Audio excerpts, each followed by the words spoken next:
ay ay ay ay gayang galayaman, gayang galayaman. Yan, magandang umaga, magandang tanghali, magandang gabi sa inyong lahat. Yan, ngayong araw, nandito kami ngayon sa barangay ng Villabilin, dito sa barangay nila Jojoy at nila Herlin. Yan, kagaling lang namin doon, kakatapos naman mag-vlog at may dinala kaming mga munting regalo lang doon galing sa sponsor nila. Siyempre, maraming salamat sa sponsor na nagpabigay doon kay Ma'am Black Knight. Yan, maraming salamat at tuwan-tuwa yung dalawa, yung magkapatid. At yun, nandito rin sila Marcos, nandyan.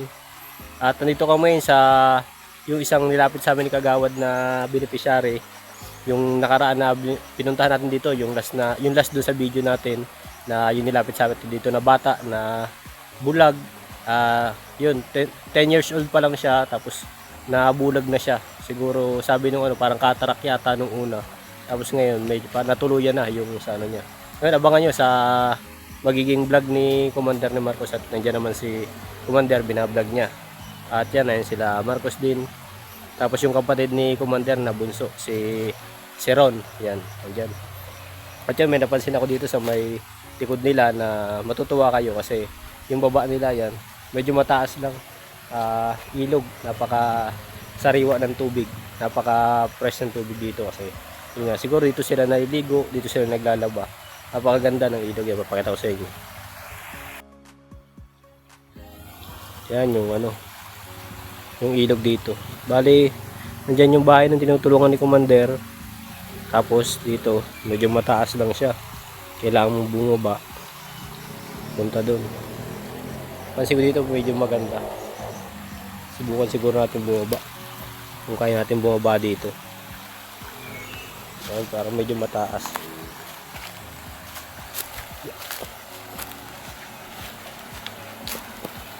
Ayan, may daan naman pala. Siguro dito sila nadaan. Kaya lang medyo matarik. Medyo matarik yung daan. Mga ugat lang yung aapakan mo siya. Sa mga ugat ka lang aapak. Ayan. Baba tayo dito. Tingnan natin kung anong meron dito sa baba.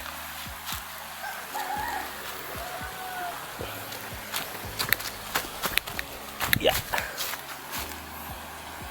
Ayan. Napakaganda. Yan, kita nyo naman. Running water. May tulay dun. May tulay dun sa unahan. Bata dito.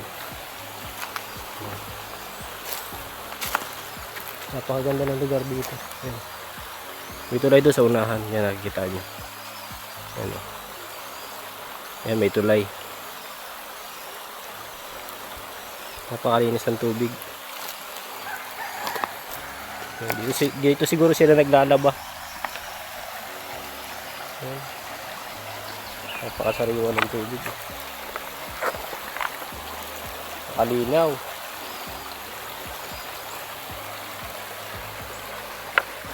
Punta doon sa baba.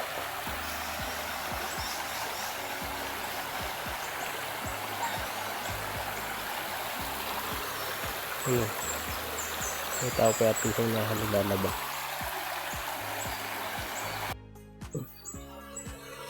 So yan, kita nyo naman, napakaganda dito. Napakagandang tubig yan. Yan. Nakaka-relax. Kung nandito kayo nakaka-relax, yung tatambay ka sa ganito sa ilog, kaupo ka sa ganyan, o naglalaba, o kaya ano kayo dyan, kumbaga yung pamilya nyo nandyan, nakaupo kayo sa mga bato dito, tapos nagkakain kayo, sasalo-salo kayo sa pagkain, napakasarap na sa pakiramdam na ganun. Sobrang nakaka-relax yung ganung sitwasyon, yung ganung kalagayan na kasama yung mga mahal mo sa buhay, yung pamilya mo, na nakaupo kayo sa isang tabi sa ganito, sa batuhan, tapos yan, naliligo dyan yung mga bata, ganun. Napakasarap sa pakiramdam na ganun. Yung parang pipiknik kayo, yan. Ayan yung dito. Medyo may malalim dito sa part na to. Hindi ko alam kung ano meron dyan. Tingnan natin. Gagala ko muna kayo habang natin natin sila Commander at nagbablog pa naman sila doon. Gagala ko muna kayo dito sa location nitong itong beneficiaryong bago. Binablog nila. Ayan. Parang may dumadumi lang dito sa park na to.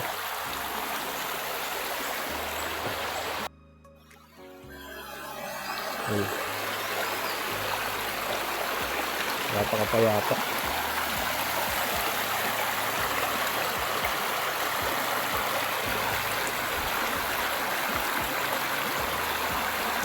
Sarap pakinggan ng gantong yung tipong marirelax ka sa gantong tunog ng mga agos ng ilog.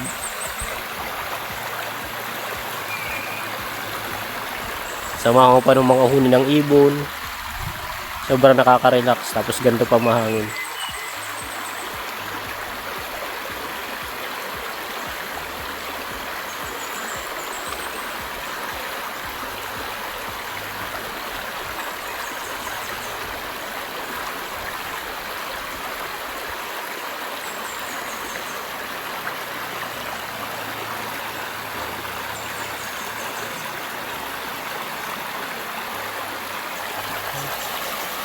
May naliligo dun sa unahan.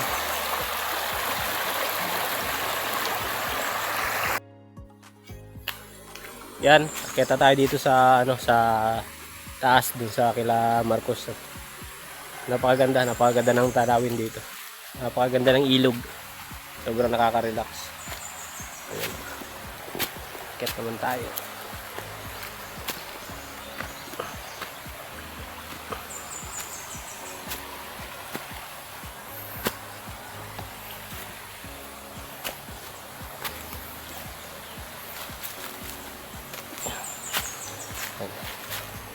Taas.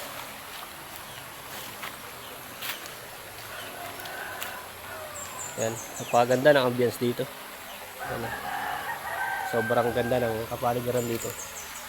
Nakaka-relax. Nakaka-relax dito yung kapaligiran nila. Parang kagaya din sa bahay. Sa bahay nakaka-relax din pag nandun ka. Relax ka doon lalo kung may duyan. Sa ngayon wala pa akong duyan doon, di ko pa na. May duyan kami doon dati, naputol na siya kasi luma na. Yung pa yung duyan namin sa kabilang bahay. Nadala namin doon sa nilipatan namin. Kasi doon, bago lang din kami doon, siguro mga magkulang-kulang 8 taon kami doon sa bahay na yun. At yun. Sila Marcos, naantay si Commander. Napagod kasi ang taas. Kakahingal din. Grabe. Pero dito naman di naman masyadong mapagod kasi yung nalanghap na hangin dito is fresh. Kaya hindi ka masyadong mapagod.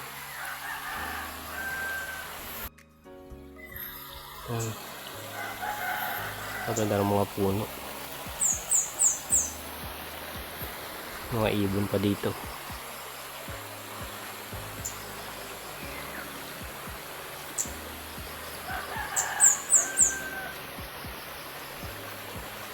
Ay, may ibon. Yan na.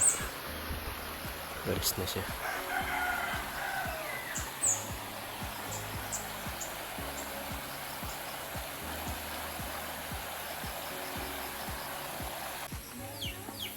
Yan, duyan muna tayo dito sa isang malaking puno dito. May duyan kaya yan.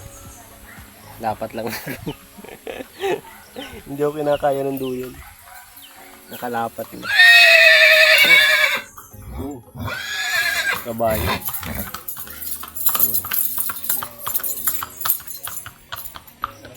Laki ng ito.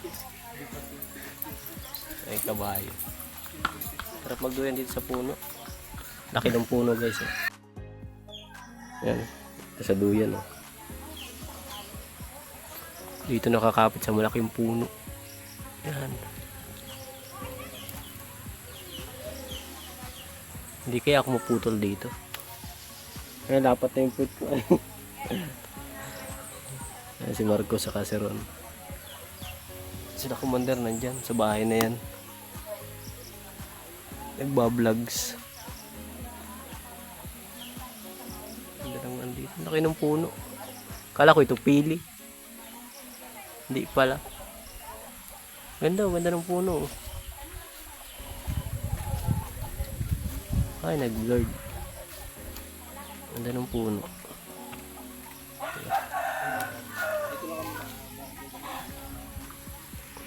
Duyan muna tayo dito habang inaantay sila commander. Medyo matagal pa yun kasi bagong scout yun. Bago nyo susubaybayan, bago nyo aabangan. Isang bata. Duduyan muna tayo dito.